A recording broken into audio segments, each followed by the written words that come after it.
नमस्कार दोस्तों, मैं कुणाल आपका स्वागत करता हूं। ये हमारे प्राचीन इतिहास का सीरीज़ का 27वां वीडियो है और आज का हमारा विषय है गुप्तोत्तरकालीन राजपूत शासक या गुप्तोत्तरकालीन उत्तर भारत के शासक, यानी कि गुप्त वंश के बाद जो भी राजपूत शासक हुए या उत्तर भारत के शासक हुए उनके संबंध में आज हम लोग अध्ययन करेंगे।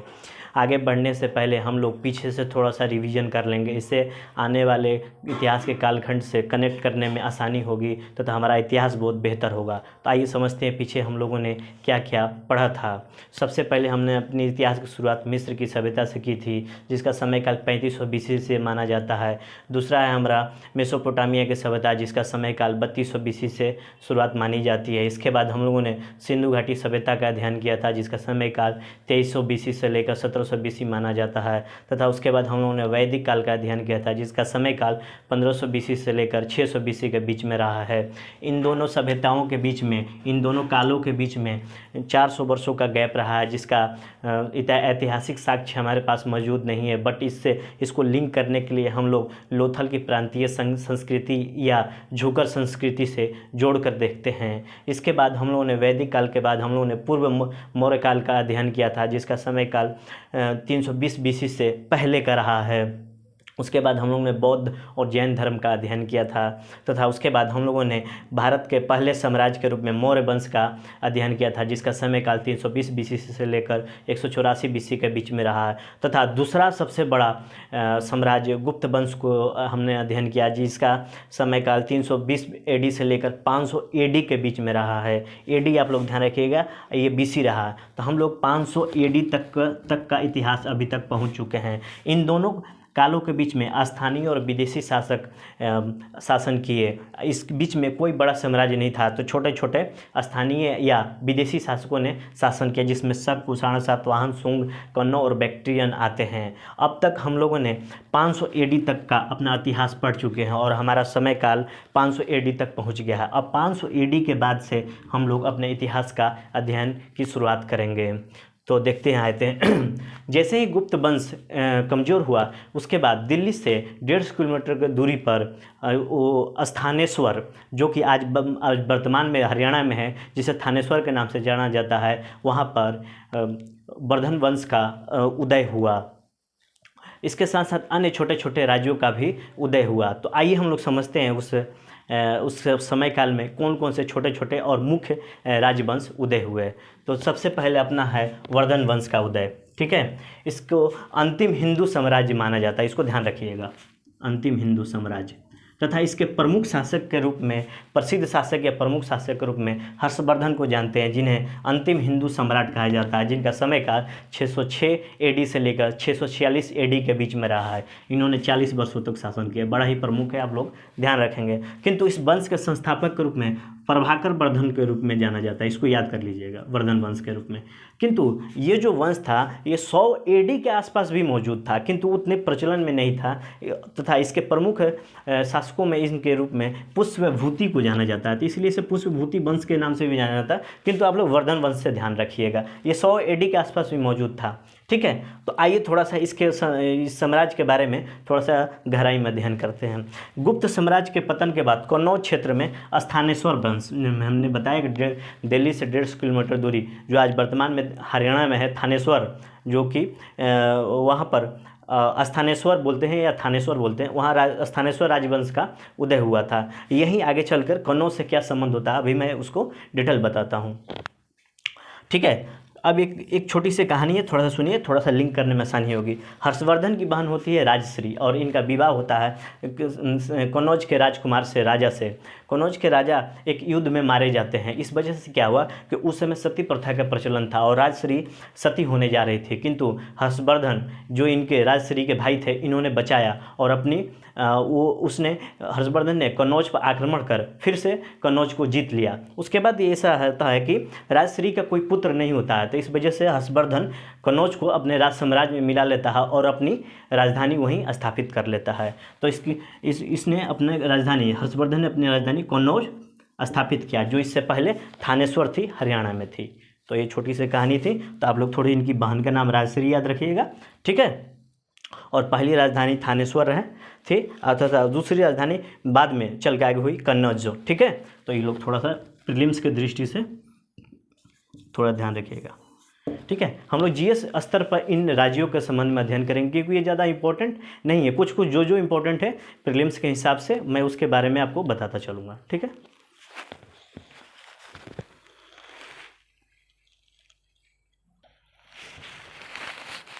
आगे देखते हैं हर्षवर्धन के बारे में थोड़ी सी और जानकारी लेते हैं कि हर्षवर्धन ने उत्तरी भारत को जितने भी नॉर्थ इंडिया था सबको इकट्ठा एक बार में संगठित किया।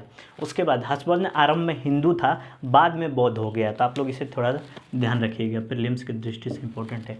इसके बाद हर्षवर्धन बहुत बड़े नाटककार भी थे। इनके दो नाटकों में रत्नावली और प्रियदर्शिका इंपॉर्टेंट, आप लोग याद कर लीजिएगा, प्रीलिम्स की दृष्टि से इंपॉर्टेंट है, ये दोनों थी। इसके बाद इन्हीं काल में बौद्ध भिक्षु जो कि चीनी बौद्ध यात्री थे फेनसांग भारत आए और नालंदा में शिक्षा ली। ठीक है, जिनका समय काल 635 से लेकर 643 एडी के बीच में रहा है तथा भारत से लौटने के बाद इन्होंने अपनी यात्रा संस्मरण लिखा जिससे उस समय की राजनीतिक सामाजिक और स्थितियों का पर हम लोग प्रकाश डालते हैं। इसके बाद इन्होंने वेन्सा की रचनाएं भारतीय इतिहास की स्रोत भी है और इनकी रचनाओं में से कुछ लाइनें मैं आपको बता रहा हूँ जिसमें उन्होंने बताया कि भारत के लोग गर्म मिजाज के होते हैं पर बहुत ईमानदार होते हैं, मीठे लोग हमेशा काट के चले जाते हैं, इसलिए ये भारत के लोग गर्म मिजाज के होते हैं पर ईमानदार होते हैं। गर्म मिजाज लोग ईमानदार ही होते हैं और उस समय फांसी की सज़ा नहीं थी। इसके बाद हर्षवर्धन साहित्यकार, रचनाकार और कलाकारों को संरक्षण दिया करते थे तथा इनके दरबारी कवि थे बाण भट्ट, ये भी याद कर लीजिएगा, ये प्रीलिम्स की दृष्टि से बहुत इंपॉर्टेंट है। जिन्होंने हर्ष चरित्र लिखा जिसे भारत के इतिहास की पहली पुस्तक मानी जाती है, इसको भी ध्यान रखिएगा, बहुत इंपॉर्टेंट है। इसके बाद इनकी बाण भट्ट की अन्य रचनाओं में कादम्बरी और चंद्र शतक है, ये भी आप लोग ध्यान में रखेंगे। ठीक है, तो ये रहा अपना हर्षवर्धन। ठीक है, आगे देखते हैं। इसके बाद भी जो भी छोटे छोटे राजपूत शासक आएंगे उनके बारे में मैं केवल परिचयात्मक जानकारी दूंगा, बाकी आपको ज़्यादा इंटरेस्ट है तो आप लोग एनसीईआरटी की किताबों से पढ़ सकते हैं और एग्जाम की दृष्टि से उतने महत्वपूर्ण नहीं है, बस छोटी छोटी जानकारी उनके संबंध में जानना ही इनफ है। ठीक है,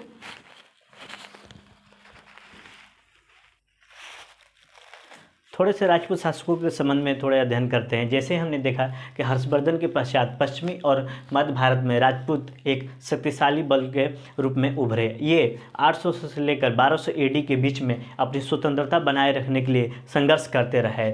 इनके आंतरिक संघर्ष यानी कि आपस में लड़ने के वजह से क्या हुआ कि ये कमज़ोर हो गए और ये उसके बाद मुस्लिम शासकों के अधीन हो गए। आगे चल के थोड़ा सा हम अध्ययन करेंगे, लेकिन 700 एडी के आसपास भारत में अरबों का आगमन हुआ तथा 1000 एडी के पास शासकों का आगमन, मतलब विदेशी मुस्लिम शासकों का आगमन हुआ। उसके बाद इन्होंने 1000 एडी के बाद शासन व्यवस्था की शुरुआत की। डिटेल में पढ़ेंगे, थोड़ा सा बस लिंक करने के लिए मैं बता रहा हूँ। जैसे ही 650 ईडी के आसपास मैंने देखा कि 646 तक हर्षवर्धन का शासन कर रहा है। उसके बाद 650 ईडी के आसपास हर्षवर्धन की मृत्यु के बाद क्या हुआ कि जैसे ही केंद्रीय शक्ति कमजोर हुई, हमने पीछे भी पढ़ा और आगे भी पढ़ेंगे, इतिहास का नियम है कि जैसे ही केंद्रीय शक्ति कमजोर होगी प्रांतीय शक्ति सर उठाएगी।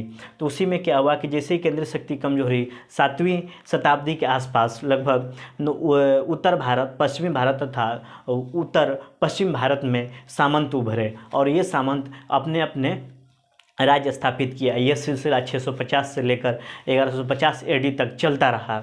ये सामंत इतने अहंकारी और दम्मी थे कि आपस में लड़ते रहते थे। जो आज भी देखेंगे कि राजपूत लोग आपस में लड़ते रहते, लड़के कमज़ोर होते जा रहे हैं थोड़े से आन बान शान के लिए, ये आपस में लड़ते रहे। और इससे क्या होगा कि इसका फ़ायदा दिल्ली सल्तनत के सुल्तान और आगे चलकर मुग़ल काल के शासकों ने उठाया और इन पर हमला किए। ये तो अपने अपने छोटे छोटे राज्यों में बटे हुए थे, संगठित कोई इकाई थी नहीं। राजपूताना था लेकिन वो लोग सभी लोग बटे हुए थे, तो इससे वजह से ये लोग फ़ायदा उठाकर उन पर हमला किया और हमला करके अपने राज्य में मिला लिया।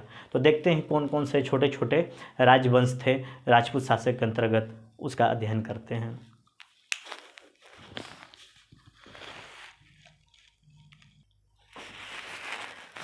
राजपूत शासक, राजपूतों को ऐसा कहा जाता है कि बहुत दिलेर, साहसी और लड़ाकू कम थी, बट आपसी फूट के कारण ये आपस में लड़ते रहे और कमज़ोर होते चले गए। तो आइए थोड़ी सी परिचयात्मक केवल जानकारी लेंगे जो एग्जाम पॉइंट ऑफ व्यू से थोड़ी सी इंपॉर्टेंट हो। जिसमें पहले है अपने राजपूत शासकों में प्रतिहार शासक थे जिसमें प्रथम शासक थे इनके नागभट्ट प्रथम। उसके बाद इन्होंने 650 AD के आसपास अवंती में अपना राज्य स्थापित किया। इसके बाद दूसरे हैं गढ़वाल शासक, थोड़ा ध्यान रखिएगा, जिसके संस्थापक राजा चंद्रदेव हैं तथा इसी के प्रमुख शासक के रूप में जयचंद्र को जाना जाता था, जिसकी पुत्री का विवाह स्थल से पृथ्वीराज चौहान ने अपहरण कर लिया था, संयोगिता थी जिनके, तो ये इसी वंश से संबंधित थे। उसके बाद सन 1192 में मोहम्मद गोरी ने इस वंश को नष्ट कर दिया, कनौज को नष्ट कर दिया, ठीक है, कनौज के आसपास था, ठीक। उसके बाद तीसरा है अपना चंदेल राजवंश, थोड़ा सा इंपॉर्टेंट है, थोड़ा ध्यान रखिएगा। ये बुंदेलखंड के शासक हुआ करते थे तथा संस्थापक थे यशो वर्मा तथा राजधानी थी महोबा। इसके बाद एक आपने कहानी सुना होगा वीर सेनापति अलाउद्दीन की, ये लोक जीवन का ग्रंथ है जिसके अंतर्गत वीर रस की कविताएं संकलित की गई है। उसके बाद एक इम्पोर्टेंट, बहुत ज़्यादा इंपॉर्टेंट एग्जाम में पूछे जाते हैं कि खजुराहो की मंदिर किस वंश से संबंधित है, तो चंदेल राजवंश से संबंधित है, जो कि एक विश्व धरोहर स्थल है, जो कि मध्य प्रदेश के छतरपुर जिले में है, जहाँ पर 85 मंदिरें हैं। बाहर से मंदिरों में मैथुन रथ मूर्तियाँ हैं तथा अंदर में देवी देवताओं की मूर्तियाँ हैं। यह जो है खजुराहो मंदिर नागर शैली का अद्भुत उदाहरण है। उसके बाद अब देखेंगे कि जो खजुराहो का मंदिर है भारतीय चेतना की उदारता को दिखाता है कि बहुत सारी मैथुन रथ मूर्तियाँ बाहर से है और लोग विरोध नहीं कर रहे हैं, तथा ये जो मंदिरें हैं भारतीय दर्शन को भी बताता है, जैसे कि बाहर से भोग विलास, मानी कि बाहर से मैथुन रथ मूर्तियाँ, फिर अंदर जाके कमल है, यानी कि जब हमने पढ़ा था इसके पहले कि हमारी जो कुंडलिनियाँ हैं नाभि में बैठी रहती है सुप्त अवस्था में, जैसे हम लोग ध्यान करते हैं, ये रीढ़ के हड्डी के माध्यम से पहुँच यहाँ सहस्त्रार चक्र होता है, जहाँ पर वो कमल खिलता है, कमल से वहाँ से अनहद नाद की ध्वनि सुनाई देती है और हम लोग ब्रह्मानंद में विलीन हो जाते हैं। तो उसी भारतीय चेतना, भारतीय दर्शन को दिखाता है। इसके अलावा ये बताते हैं कि हम लोग भोग विलास से मुक्त होकर, मैथुन रथ मूर्तियाँ बताती है कि बाहर से हम लोग भोग विलास से मुक्त हो जाते हैं और अंदर में जब देवी देवता के पास जाते हैं तो हम लोग अंदर में ईश्वर में विलीन हो जाते हैं। तो यानी कि बाहर से मैथुन क्रियाओं और भोग विलास से मुक्त होकर हम लोग ईश्वर में प्रवेश करते हैं। तो ये भारतीय दर्शन और चेतना को दिखाता है। इसके बाद यहाँ पर विष्णु, शिव और जैन धर्म की भी मंदिरें हैं, लेकिन सबसे ज़्यादा मंदिर है जैन धर्म के, ये भी थोड़ा ध्यान रखिएगा। इसके बाद ये इतनी धर्मों के मंदिर होने के बाद ये साबित करता है कि ये धर्मनिरपेक्षता का इससे हमें पता चलता है, ठीक है, ध्यान रखिएगा।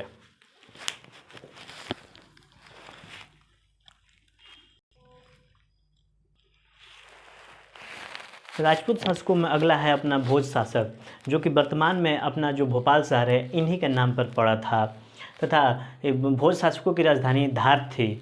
और उसके बाद देखेंगे कि धार में ही राजा भोज ने सरस्वती मंदिर भी बनवाया था। राजा भोज साहित्य, कला, संस्कृति का अद्भुत प्रेमी था और इसने वास्तुकला पर एक किताब भी लिखी थी। इसके बाद ये इसी राजवंश से संबंधित है मांडू, जो कि मध्य प्रदेश में, जहाँ पर राज बहादुर प्लस रूपमती की कहानी मशहूर है, इसी राजवंश से संबंधित है। तथा कालिदास इनके दरबारी कवि थे, राजा भोज के दरबारी कवि थे। इसके बाद देखते हैं चौहान वंश, जिनकी राजधानी अजमेर एवं सांबर थी।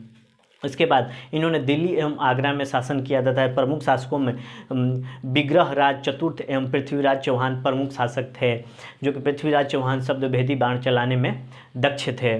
उसके बाद तराइन का 2 युद्ध हुआ, जिसके प्रथम युद्ध में 1191 में पृथ्वीराज चौहान ने मोहम्मद गोरी को हरा दिया तथा द्वितीय तराइन के युद्ध में 1192 में मोहम्मद गोरी पृथ्वीराज चौहान को हराकर हत्या कर दी। इसके बाद दिल्ली का शासन मोहम्मद गोरी के पास ट्रांसफ़र हो गया।